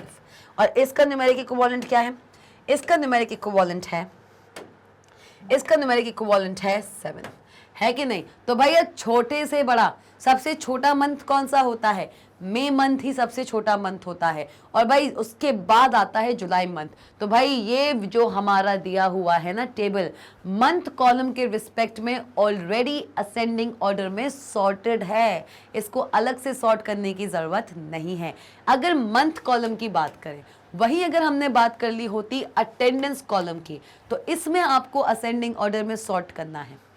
किसमें करना है, इसमें आपको असेंडिंग ऑर्डर में सॉर्ट करना है। तो क्या होता, इसमें आपको करना पड़ता, सबसे पहले 95 है, इसमें सबसे छोटी वैल्यू आप ढूंढते, सबसे छोटी वैल्यू मिलती है आपको सोहन की, ठीक है। फिर मिलती है आपको, ये मिलता पहला। तो मतलब ये पूरी की पूरी टेबल ना, आप यहाँ पे अगर अटेंडेंस कॉलम की हेल्प से सॉर्ट करते तो ये टेबल आपके लिए थोड़ी सी ट्रिकी हो जाती टू सॉर्ट करने के लिए। क्या करके देख लें, क्या बोलते हो, करके देख लें क्या, बताओ, आप बताइए कमेंट सेक्शन में बताइए कि क्या ये चीज़ करके देख ली जाए, जल्दी बताइए, क्योंकि मेरा मन तो कहता है कि मुझे ये चीज़ सॉर्ट कर लेनी चाहिए। तो भाई जब सॉर्ट करना है तो एक काम करते हैं, इसको अलग से टेबल नहीं बनाते हैं, यहीं पे सॉर्ट कर लेते हैं। चलो आओ फटाफट से, क्या करने वाले हैं भाई, अटेंडेंस कॉलम को अगर हम लें, अब हम मंथ कॉलम को नहीं ले रहे हैं, मैं ले रही हूँ अटेंडेंस कॉलम को। चलिए ठीक है मैम, हमने यहाँ पे अटेंडेंस कॉलम को लिया और मुझे इसे असेंडिंग ऑर्डर में सॉर्ट करना है। किस में सॉर्ट करना है, असेंडिंग ऑर्डर में सॉर्ट करना है। तो भाई सबसे पहली जो एंट्री मोहन की थी, जिसने 95% अटेंडेंस दिखाई है, भाई बहुत अच्छी अटेंडेंस है, 95% दिखाई है, तो इनमें सबसे छोटी वाली देखो क्या होगा, 65। तो सबसे पहली जो एंट्री आएगी वो आएगी आपकी सोहन की, मतलब सबसे पहला जो रो होगा वो ये वाला होगा। कौन सा वाला, R2 वाला रो सबसे पहला होगा। मैं उनके आगे नंबर्स लिखती जा रही हूँ, ठीक है। सबसे पहले R2 आएगा, R1 की जगह क्या आएगा, R2 आएगा, ठीक है मैम, R2 आएगा, R2 आ गया, मोहन की जगह सोहन आ गया, मई की जगह जुलाई आ गया, और ये आ गया आपका 65। ठीक है, आओ अब आ जाओ। तो ये कट चुका है, ठीक है मैम, ये कट गया। अब आओ 75, 65 के बाद कौन सी बड़ी वैल्यू है? 65 के बाद कौन सी बड़ी वैल्यू है भाई? कौन सी बड़ी वैल्यू है? 65 के बाद है आपकी 75। तो भाई ये ठीक दिया हुआ है, ये बिल्कुल ठीक दिया हुआ है, ये बिल्कुल ठीक दिया हुआ है, बिल्कुल सेकंड नंबर पे ही ये आने वाला है। अब थर्ड पे आओ, 75 के बाद कौन सी होगी? 85, 85, 82। तो ये हो जाएगा आपका 82, ये तो में ही रहेगा, ये में ही रहेगा, चलिए ठीक है। ये हो जाएगा आपका 82, ये रहेगा में, और ये हो जाएगा आपका गीत। कौन हो जाएगा? ये हो जाएगा आपका गीत, और ये हो जाएगा आपका R4। क्लियर हुआ? ये हो जाएगा आपका R4। ठीक है भाई, 82 आ गया। अब 82 आ गया, 82 के बाद कौन सा आएगा? 82 के बाद आएगा आपका 85 आना चाहिए, है ना? 85 आना चाहिए। अब देखिए 85 देख रहे हो, 75 तो दिया हुआ है, ठीक है, 85 देख रहे हो। अब देखो 85 दो लोगों का है, शीन का भी है, अनीता का भी है, और दोनों में सबसे पहले कौन सा आएगा? तो जब ऐसा कोई केस फंसता है कि मुझे ये डिसाइड करना पड़ जाए कि दोनों ही वैल्यू सेम है, लेकिन उसमें सबसे पहले कौन सा आएगा, तो उस केस में हम क्या करते हैं, उन दोनों वैल्यूज को ना छेड़ते हुए, देखो 85 85 है, जुलाई है, ठीक है, लेकिन चेंज कहाँ पे हो रहा है? चेंज हो रहा है उनके नेम पे, मतलब कि ये है ना शीन और अनीता। तो सबसे पहले कौन आएगी? सबसे पहले आएगी अनीता, क्योंकि अल्फाबेटिकली अनीता का ए पहले आता है और शीन का एस बाद में आएगा। तो ये होगा आपका क्या? सबसे पहले आएगी आपकी अनीता, दैट इज 85। ये होगा आपका जुलाई, ये होगा आपका अनीता, ठीक है, ये होगा आपकी अनीता, और ये होगा आपका R5। ठीक है मैम, ओके। अब आओ 85 के बाद आएगा आपका क्या? 85 के बाद आएगा आपका, फिर 85 ये हो गया, तो 85 के बाद अब आएगा ये वाला 85, दैट इज कौन? दैट इज आपका जुलाई, ठीक है, और यहां आएगी आपका शीन। क्या आएगा? यहां आएगा आपका शीन, और यहां आएगा आपका R3। क्लियर हुआ? ये चीज क्लियर हुई? ठीक है मैम, आ जाइए। अब आओ 85 हो गया, 85 के बाद कौन सी नई वैल्यू है? 85 के बाद हम करेंगे 94, 98, 97 एंड 92। तो 85 के बाद आएगा आपका 92। 92 किसका था? R3, शीन, में एंड 92। तो ये होगा आपका 92, 92 में, ठीक है, शीन एंड R3। ये हो गया आपका 92। 92 के बाद आएगा आपका 94। क्या आएगा? 94। भाई 94 पे आओ, 94 जुलाई, गीत कौन होगा? गीत, और गीत का होगा आपका R4। ठीक है, 94 हो गया, 94 हो गया। 94 के बाद आएगा आपका 97 एंड 98। तो भाई 97 पे कौन है? रुक जाओ, 94 के बाद आएगा आपका 95, 94 के बाद आएगा आपका 95। 95 पे कौन था? 95 पे कौन था? 95 पे था आपका, 95 पे था आपका में।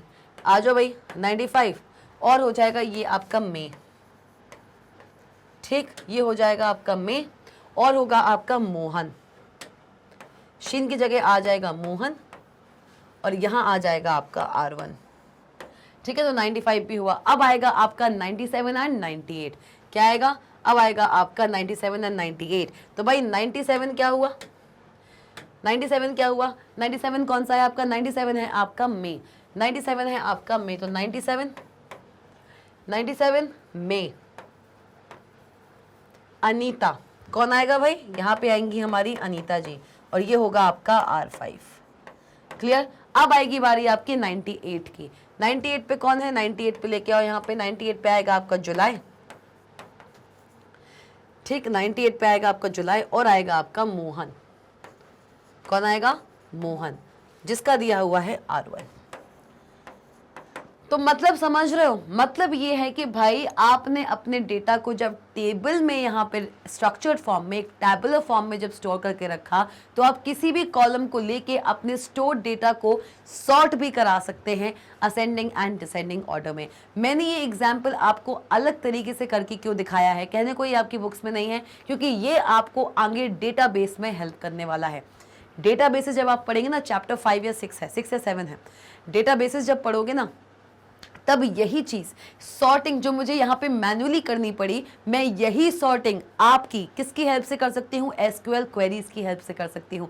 बहुत ही अमेजिंग चैप्टर है और यही चीज आपको आगे हेल्प करने वाली है। इसलिए चैप्टर 1 में टेबल का आगाज कर दिया गया है। इस पूरे इंटायर सेशन के अंदर आप टेबल्स, डेटा, पाइथन इंस्ट्रक्शंस, इन्हीं से डील करने वाले हो। चलिए भाई आगे बढ़ ले फिर। तो ये था हमारा कि हमने कैसे एक डेटा को सॉर्ट किया in ascending order depending upon the attendance column. ठीक है, चलिए आइए आ जाओ भाई। तो भाई ये चीज क्लियर हो चुकी है। Attendance data is sorted in increasing order on the column. Month पहले से ही सॉर्टेड है। Sales transactions, online railway ticket bookings, ATM transactions, ये कुछ ऐसी चीजें हैं जिनको आप स्ट्रक्चर्ड फॉर्मेट में ऑर्गेनाइज कर सकते हो। किसी भी सेल की ट्रांजैक्शंस को आप एक स्ट्रक्चर्ड फॉर्मेट में ऑर्गेनाइज कर सकते हो। ऑनलाइन रेलवे टिकट जो बुकिंग्स होती हैं उनको भी आप एक टैबुलर फॉर्मेट में रिप्रेजेंट कर सकते हो। एज वेल एज एटीएम में जितने भी ट्रांजैक्शंस होते हैं इन अ डे और अ मंथ और अ ईयर, उसको भी आप टेबल के फॉर्म में रिप्रेजेंट कर सकते हैं। क्लियर हुआ? चलिए आगे बढ़ ले फिर। Unstructured data. अभी हमने बात की है स्ट्रक्चर्ड डेटा के बारे में कि कैसे एक डेटा को आप टेबल के फॉर्म में रिप्रेजेंट कर रहे हैं। अब बात करेंगे हम अनस्ट्रक्चर्ड डेटा के बारे में। स्ट्रक्चर्ड डेटा में अगर कोई भी कंफ्यूजन है, कोई भी डाउट है, feel free to comment in the comment section. अगर आपको वो टेबल का एग्जाम्पल समझ ना आया हो, बिल्कुल आप मुझे कमेंट कर सकते हैं। चलिए भाई जल्दी से जाइए, कमेंट करके बताइए इससे पहले कि हम अनस्ट्रक्चर्ड डेटा शुरू करें। हाँ जी, तो क्लियर हुआ क्या? स्ट्रक्चर्ड डेटा, टेबल में कैसे एक डेटा को हम रिकॉर्ड कर सकते हैं, स्टोर करके रख सकते हैं एक स्ट्रक्चर्ड फॉर्मेट में। एक बहुत ही अमेजिंग सा एग्जांपल हम ऑलरेडी कर चुके हैं इस पे। तो भाई अब बारी आ चुकी है अनस्ट्रक्चर्ड डेटा की। किसकी बारी आ चुकी है भाई? बारी आ चुकी है अनस्ट्रक्चर्ड डेटा की। तो भाई जब स्ट्रक्चर्ड डेटा होता है, किसी भी डेटा को एक वेल स्ट्रक्चर्ड फॉर्मेट में अरेंज करके रखना, तो अनस्ट्रक्चर्ड डेटा क्या हो जाएगा? एक ऐसा डेटा जिसको हम ऑर्गेनाइज नहीं करते हैं, जिसको हम ऑर्गेनाइज नहीं करते हैं। Data not organized in a predefined record. एक ऐसा डेटा जिसको मैं टेबल तो छोड़ो, किसी अदर फॉर्मेट में भी ऑर्गेनाइज नहीं करती हूं। The data which is not organize in any predefined recorded form is the unstructured data. नाम ही बता रहा था। एग्जाम्पल ले लीजिए, कोई भी ऑडियो या फिर वीडियो फाइल, कोई भी ग्राफिक, कोई भी टेक्स्ट डॉक्यूमेंट, कोई भी social media post, satellite images, इन सब को आप अनस्ट्रक्चर्ड डेटा फॉर्म में भी स्टोर करा सकते हो। इनको कहीं भी किसी स्ट्रक्चर फॉर्मेट में स्टोर ना कराते हुए कहीं पर भी रैंडमली आप ऐसे ही पुट कर दीजिए, तो ये हो जाते हैं आपके अनस्ट्रक्चर्ड डेटा। टेबुलर फॉर्म में आप इसको स्टोर ना कराइए, किसी अदर स्ट्रक्चर में स्टोर ना कराइए, रैंडमली किसी भी फोल्डर के अंदर जाके ऐसे ही आप इसको स्टोर करा दीजिए। That is the unstructured data. Clear? अब एक ऑडियो एंड वीडियो फाइल, एक ग्राफिक, एक टेक्स्ट डॉक्यूमेंट, यहाँ तक कि एक social media post, satellite images, इन सब को आप एक अनस्ट्रक्चर्ड डेटा के रूप में स्टोर करा सकते हो। आपसे अगर मैं कहती हूँ कि आप इन सब को एक अनस्ट्रक्चर्ड डेटा के रूप में स्टोर करा रहे हो, तो इसका ये मतलब है कि ये डेटा कभी भी स्ट्रक्चर्ड फॉर्मेट में स्टोर नहीं हो सकता। हो सकता है, बिल्कुल हो सकता है। आपके द्वारा दिया हुआ audio video file, graphics, text documents, social media post, यहाँ तक कि सैटेलाइट इमेजेस एक स्ट्रक्चर्ड डेटा के फॉर्म में भी स्टोर हो सकती हैं। लेकिन यही डॉक्यूमेंट्स, यही चीज़ें अनस्ट्रक्चर्ड डेटा के रूप में भी स्टोर हो सकती हैं। बात सिर्फ यही थी। क्लियर हुआ? क्लियर हुआ? तो भाई देख लीजिए, a report card with monthly attendance record details send to parents. आपने अभी तक अटेंडेंस का रिकॉर्ड बनाया था। अपनी क्लास के 5 स्टूडेंट्स की 2 मंथ्स की अटेंडेंस का आपने परसेंटेज में एक रिकॉर्ड बनाया था, लेकिन उस रिकॉर्ड को एक रिपोर्ट कार्ड के रूप में, किसके रूप में? एक रिपोर्ट कार्ड के रूप में बच्चों की मंथली अटेंडेंस जो आपने निकाली थी ना, 5 बच्चे थे, उनका आपने मंथली अटेंडेंस निकाला था, उस मंथली अटेंडेंस को एक रिपोर्ट कार्ड के रूप में आप उनके पेरेंट्स को भेज सकते हो। ये एक बहुत ही अमेजिंग सा एग्जाम्पल है। क्या है ये? एक बहुत ही अमेजिंग सा एग्जाम्पल है अनस्ट्रक्चर्ड डेटा का। किसका भाई लोग? किसका? अनस्ट्रक्चर्ड डेटा का। अनस्ट्रक्चर्ड डेटा मतलब जो आपने अटेंडेंस बनाया है बच्चों का 2 मंथ का, जो एक स्ट्रक्चर्ड डेटा फॉर्मेट में बनाया है, उसका रिपोर्ट कार्ड बना के उनके पेरेंट्स को भेजना, that is the unstructured data. जैसे कि आप यहाँ देख सकते हैं, ये आपका रिपोर्ट कार्ड है, ABC school attendance record for the monthly of July. इसको आपने सेंटर लाइन कर दिया, ठीक है, अपनी मर्जी से। आपने फिर यहाँ पे लोगो लगा दिया, फिर आपने बच्चे का नाम लिखा है, उसका रोल नंबर लिखा है, उसकी क्लास लिखी है, फिर उसकी टोटल क्लासेस, उसने कितनी क्लासेस हेल्ड हैं, कितनी उसने अटेंड की है। 150 क्लासेस लगी थी, उसने सिर्फ और सिर्फ 100 अटेंड की हैं, 50 उसकी एब्सेंट है। गार्जियन का सिग्नेचर है, उसका जो अटेंडेंस रिकॉर्ड है वो बार चार्ट के रूप में आपने यहाँ पे दे दिया है, और यहाँ पे प्रिंसिपल का सिग्नेचर आ गया है। मतलब जो अटेंडेंस आपने बनाया था, एक स्ट्रक्चर्ड डेटा के फॉर्म में स्टोर किया था, उस पर्टिकुलर अटेंडेंस का एक रिपोर्ट कार्ड एक अनस्ट्रक्चर्ड डेटा के फॉर्म में आप उनके पेरेंट्स तक पहुंचा रहे हैं। यही दिया हुआ है, सच डेटा आर अनस्ट्रक्चर्ड। ये जो रिपोर्ट कार्ड आपको देखने को मिल रहा है, ये अनस्ट्रक्चर्ड डेटा का एक बहुत ही अमेजिंग सा एग्जाम्पल है। as they consist of textual contents as well as graphics। ये अनस्ट्रक्चर्ड क्यों है? इसके पीछे सबसे बड़ा रीजन ये है कि ये किसी एक टाइप के डेटा को स्टोर नहीं कर रहा। देखिए अनस्ट्रक्चर्ड क्यों है? तो भाई कोई भी डेटा या कोई भी चीज अनस्ट्रक्चर कब कहलाती है? when a single entity does not contain a single type of data। Textual contents, इसको हम अनस्ट्रक्चर क्यों कहेंगे? रिपोर्ट कार्ड को हम अनस्ट्रक्चर्ड इसलिए कहेंगे क्योंकि ये अपने साथ अलग अलग टाइप के डेटा को एक साथ कंटेन कर रहा है। किसी एक स्पेसिफिक टाइप के डेटा को एक स्पेसिफिक स्ट्रक्चर में स्टोर ना करते हुए अलग अलग टाइप के डेटा को एक ही जगह आकर स्टोर कर रहा है, इसलिए ये एक अनस्ट्रक्चर्ड फॉर्मेट है। टेक्सचुअल कंटेंट सारा का सारा टेक्स्ट है। देखिए textual contents as well as graphics. देखो भाई ये ग्राफिक है, ये स्कूल का लोगो, ये भी एक ग्राफिक है। Textual contents as well as graphics which do not follow a specific format. Textual contents और ग्राफिक्स को आप साथ में तो ले आए, लेकिन वो एक स्पेसिफिक फॉर्मेट को फॉलो नहीं करते हैं। आप एक यूजर हैं, आपने अपने हिसाब से उसको बस डिजाइन कर दिया। आप कल के दिन चाहें तो इस लोगो को यहाँ से हटा के यहाँ पर भी लगा सकते हो। आप कल के दिन चाहें तो इस बार चार्ट को, आप कल के दिन चाहें तो आप इस बार चार्ट को बीच में ना लगाते हुए यहां पर भी लगा सकते हो, कर सकते हो। मतलब यूजर अपनी मर्जी से कोई भी चेंजेस कर सकता है, उसको पहले से बना बनाया कोई फॉर्मेट नहीं मिला है जहां पे वो डेटा की एंट्री करे। इसलिए ये जो रिपोर्ट कार्ड आपको देखने को मिल रहा है, ये एक अनस्ट्रक्चर्ड डेटा का बहुत ही अमेजिंग सा एग्जाम्पल है। क्लियर हुआ? क्लियर हुआ भाई? क्लियर हुआ difference structured and unstructured data के बीच में? अगर क्लियर नहीं हुआ है तो आप सबको पता है आपको क्या करना है, पता है ना? कमेंट सेक्शन में जाइए और बताइए मुझे कि इन दोनों ही डेटा के टाइप्स में आपको कोई भी कंफ्यूजन है तो। चलिए भाई, तो इसी के साथ साथ मैं बढ़ती हूँ अब इस पूरे टॉपिक में आगे। तो भाई आ चुका है मेरा थर्ड टाइप का data, which is last but definitely not the least, the semi structured data. अब भाई स्ट्रक्चर्ड समझ लिया, अनस्ट्रक्चर्ड समझ लिया, तो भाई सेमी स्ट्रक्चर्ड क्या होता है? नेम ही इंप्लाई करता है एक ऐसा डेटा जो ना ही पूरी तरीके से स्ट्रक्चर्ड है और ना ही पूरी तरीके से अनस्ट्रक्चर्ड है, दोनों के बीच का है, दैट इज सेमी स्ट्रक्चर्ड। देख लीजिए, it is data with no well defined structure. एक ऐसा डेटा जिसका कोई भी वेल डिफाइंड स्ट्रक्चर नहीं है, but maintains internal tags markings to separate the data elements. एक ऐसा डेटा जिसका खुद का एक वेल डिफाइंड स्ट्रक्चर तो नहीं है, लेकिन वो अपने अंदर मेंटेन करता है। पर क्या मेंटेन करता है? वो अपने अंदर मेंटेन करता है इंटरनल टैग्स। क्या मेंटेन करता है? Internal tag markings to separate the data elements. अलग अलग डेटा एलिमेंट्स को देखो, मान के चलो एक अनस्ट्रक्चर्ड डेटा है, ठीक है, या कोई भी डेटा है जिसको मैंने एक स्ट्रक्चर्ड फॉर्मेट में नहीं लिखा हुआ है, लेकिन वो पूरी तरीके से अनस्ट्रक्चर्ड भी नहीं है। ऐसा क्यों? क्योंकि उस डेटा के अंदर मिलते हैं कुछ आपको इंटरनल मार्कअप टैग्स। उन मार्कअप टैग्स की हेल्प से उन डेटा एलिमेंट्स को आप आपस में डिफ्रेंशिएट कर पा रहे हो। इसका बहुत अच्छा एग्जाम्पल है आपका HTML पेज।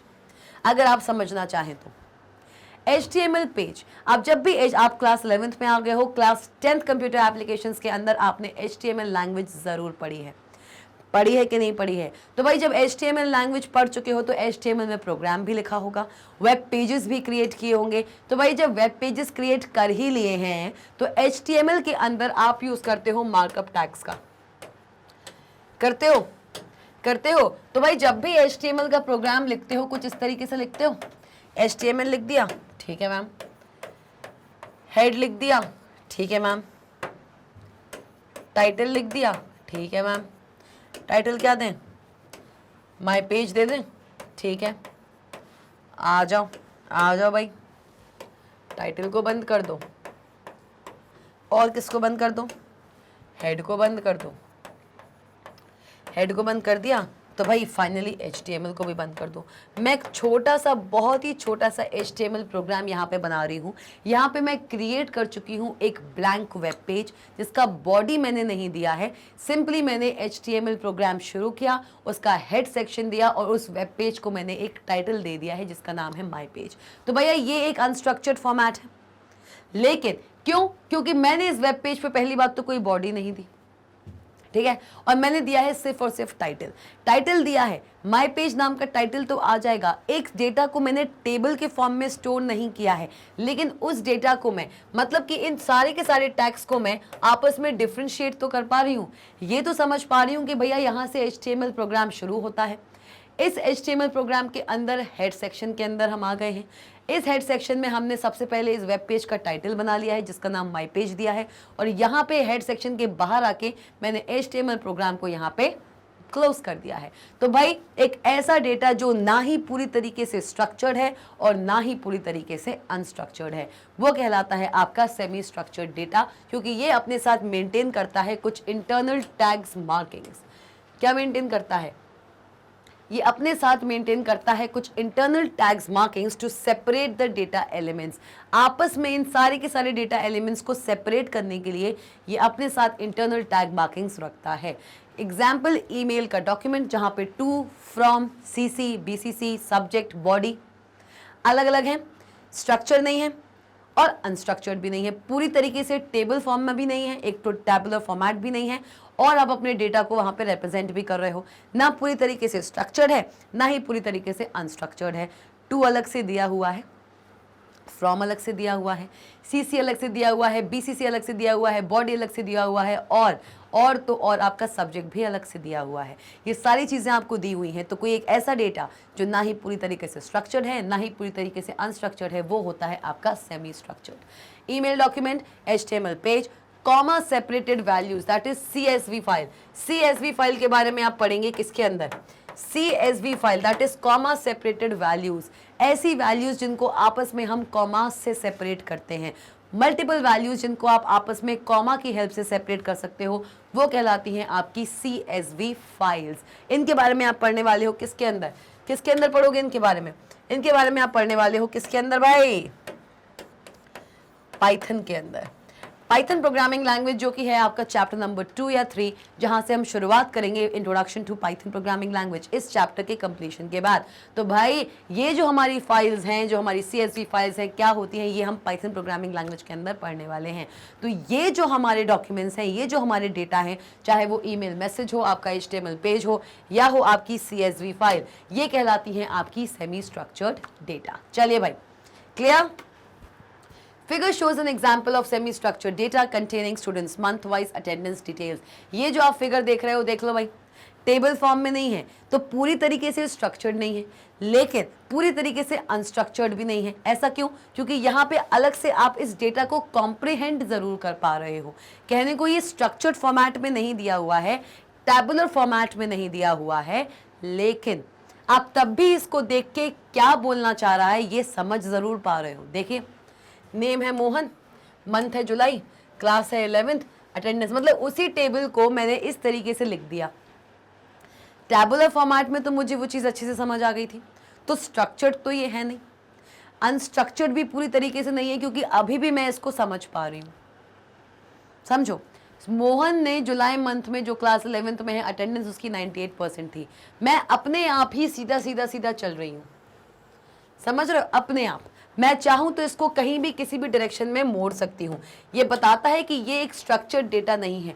मैं ऐसे भी कर सकती हूँ कि भाई मोहन है जिसका मंथ जुलाई है, जो क्लास 11 को बिलोंग करता है और जो अटेंडेंस जिसकी 82% है, ऐसे भी लेकर जा सकती हूँ। मैं अपने मन से किसी भी डायरेक्शन में मूव कर पा रही हूँ, इसलिए ये एक स्ट्रक्चर्ड डेटा तो नहीं हुआ।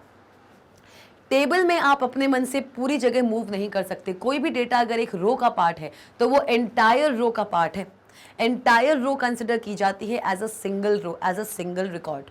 कोई भी डेटा अगर उस रो का पार्ट है तो वो उसी रो को बिलोंग करेगा, किसी अदर रो को नहीं। तो ये तो मैं कहीं भी कैसे भी किसी भी तरीके से जंप कर पा रही हूँ। कोई रो तो बनी नहीं है, कोई अलग से ऐसी लाइन तो खिंची नहीं है, नहीं खिंची ना। तो ये पूरी तरीके से स्ट्रक्चर्ड भी नहीं है और पूरी तरीके से हम इसको अनस्ट्रक्चर्ड भी नहीं कहेंगे, क्योंकि मैं यहाँ पे डेटा को चाहे अपनी मर्जी से ही सही लेकिन समझ ज़रूर पा रही हूँ, इसलिए ये एक सेमी स्ट्रक्चर्ड डेटा है। कैसा है? ये एक सेमी स्ट्रक्चर्ड डेटा है। क्लियर हुआ? चलिए एक बार देख लीजिए इस एग्जाम्पल को, आपको चीज़ें क्लियर हो जाएंगी। आई होप कि इस एग्जाम्पल को देख के आपको काफ़ी चीज़ क्लियर हो गई होगी कि मैं सेमी स्ट्रक्चर्ड डेटा के बारे में क्या कहने वाली हूँ। Explanation, there is no specific format for each attendance record.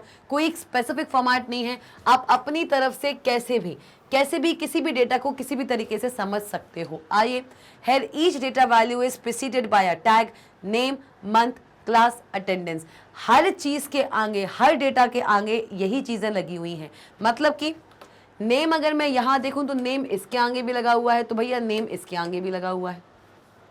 Attendance अगर इसके आगे लगी हुई है तो भाई अटेंडेंस इसके आगे भी लगी हुई है। तो भाई अटेंडेंस की एक्चुअल वैल्यू क्या है ये कैसे पता चलेगा, है ना? तो स्ट्रक्चर्ड तो नहीं है लेकिन अनस्ट्रक्चर्ड भी नहीं है पूरी तरीके से। क्लियर? चलो आओ। So here each data value is preceded by a tag, name, month, class, attendance for the interpretation of the data value while processing। अब भैया प्रोसेसिंग करते वक्त किस तरीके से कंप्यूटर इसका इंटरप्रेट कर ले, किस तरीके से कंप्यूटर इन वैल्यूज़ को इंटरप्रेट करे, ये अब हमारे हाथ में नहीं है।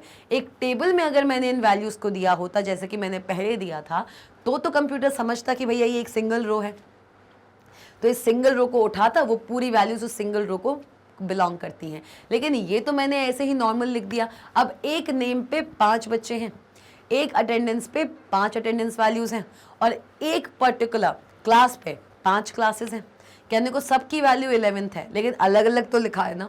तो कंप्यूटर अपनी मर्जी से किसी भी तरीके से किसी भी नेम को, किसी भी अटेंडेंस को उठा के रख सकती है। तो ये एक सेमी स्ट्रक्चर्ड डेटा का बहुत ही अमेजिंग सा एग्जाम्पल था। क्लियर हुआ? क्लियर हुआ भाई? अगर इस पूरे कॉन्सेप्ट में आपको कोई भी डाउट है, कोई भी परेशानी है, तो भैया आप भी एक स्ट्रक्चर्ड फॉर्मेट में, जो कि आपको कमेंट सेक्शन के रूप में दिया होता है, वो एक स्ट्रक्चर्ड फॉर्मेट है, वहाँ पे अपने कमेंट्स छोड़ सकते हो, क्योंकि आपका हर एक डाउट, हर एक क्वेरी हमारी प्रायोरिटी है। तो भाई इसी के साथ साथ हम आ चुके हैं एंड पे हमारे चैप्टर नंबर 1 कंप्यूटर सिस्टम के अमेजिंग से टॉपिक पे, जिसका नाम है डेटा एंड इन्फॉर्मेशन। तो भाई आज के बाद से कहोगे क्या कि मैम डेटा और इन्फॉर्मेशन बहुत ही छोटा टॉपिक है? नहीं, डेटा के भी होते हैं बहुत सारे types, structured data, unstructured data and semi structured data. और इन्फॉर्मेशन के बारे में भी हमने ये जाना है कि इन्फॉर्मेशन कंप्यूटर के अंदर कोई भी ऐसी वैसी चीज़ नहीं होती है, वो डेटा जिसको प्रोसेस किया जाए वही इन्फॉर्मेशन बनती है। तो इसी के साथ साथ आप ये भी जानते हैं कि magnetbrains.com आपके लिए लेके आया है बहुत सारे exciting top courses, CBSE English medium, spoken English, CUET, NTSC, Olympiad. CBSE Hindi medium भी है भाई। कौन देता है सीबीएसई हिंदी मीडियम में? भाई हम दे रहे हैं आपको, क्यों यहाँ वहाँ भटकते हो? UP board, Bihar board, MP board, और लेके आए हैं हम आपके लिए e books and e notes भी। हर सब्जेक्ट की ई बुक आपको यहीं मिलेगी। हर सब्जेक्ट के हर टॉपिक के टॉपिक नहीं, हर सब्जेक्ट के, हर चैप्टर के, हर टॉपिक के ई नोट आपको यहाँ मिलने वाले हैं। तो भाई यहाँ वहाँ भटकना बंद करो, मैग्नेटब्रेन्स को याद करो, जाइए जल्दी से ब्राउजर्स में डालिए www.magnetbrains.com और आप एक्सप्लोर कर सकते हैं इन सारे के सारे अमेजिंग कोर्सेज को एंड हमारी e books and e notes को भी। भाई तो जल्दी से सोच क्या रहे हैं, फटाफट से जाइए और एक्सप्लोर कीजिए। लेकिन जाते जाते भैया 3 काम कर जाओ। सब्सक्राइब कीजिए मैग्नेटब्रेन्स के ऑफिशियल चैनल को अगर आपने अभी तक सब्सक्राइब नहीं किया है। बेल आइकॉन को प्रेस कीजिए और बन जाइए मैग्नेटब्रेन्स की अमेजिंग फैमिली का एक बहुत ही वैल्यूएबल पार्ट। लाइक कीजिए इस वीडियो को और बताइए ये वीडियो आपके लिए कितना हेल्पफुल था। और बार बार कह रही हूँ, अगर सेमी स्ट्रक्चर्ड डेटा आपको समझ ना आया हो या फिर स्ट्रक्चर्ड या अनस्ट्रक्चर्ड डेटा में आपको कोई भी प्रॉब्लम हो, बिल्कुल feel free to comment in the comment section. मैं आपका हर एक कमेंट खुद पढ़ती हूँ। शेयर करते जाइए भैया इस सेशन को, क्योंकि शेयरिंग इज केयरिंग। मिलते हैं नेक्स्ट सेशन में, स्टे ट्यून्ड।